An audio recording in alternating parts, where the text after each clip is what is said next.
In dreams begin responsibilities.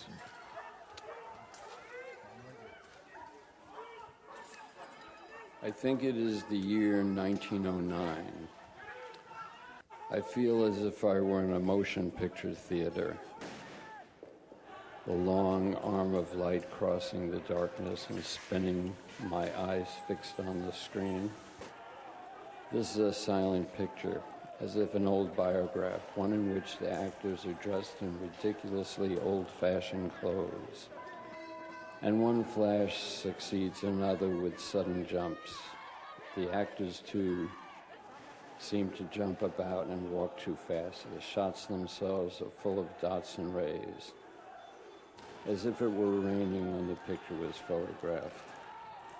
The light's bad. It's Sunday afternoon, June 12, 1909, and my father is walking down the quiet streets of Brooklyn on his way to visit my mother. His clothes are newly pressed and his tie is too tight in his high collar. He jingles the coins in his pockets, thinking of the witty things he'll say. I feel as if I had by now relaxed entirely in the soft darkness of the theater. The organist peels out the obvious and appropriate emotions on which the audience rocks unknowingly. I am anonymous and have forgotten myself. It is always so when one goes to the movies. It is, as they say, a drug.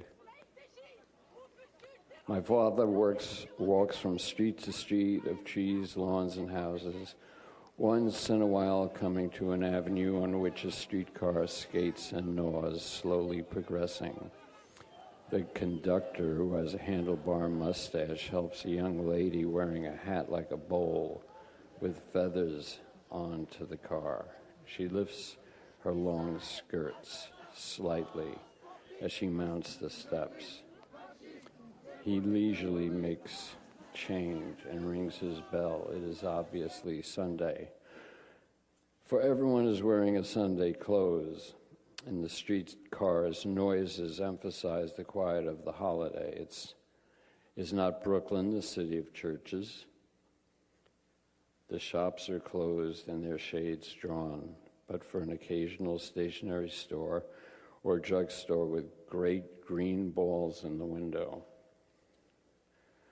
My father has chosen to take this long walk because he likes to walk and think. He thinks about himself in the future, and so arrives at the place he is to visit in a state of mild exaltation. He pays no attention to the houses he is passing, in which the Sunday dinner is being eaten, nor to the many trees which patrol each street now coming to their full leafage, and the time when they will room the whole street in cool shadow. An occasional carriage passes, the horses' hooves falling like stones in the quiet afternoon. And once in a while, an automobile looking like an enormous upholstered sofa puffs and passes.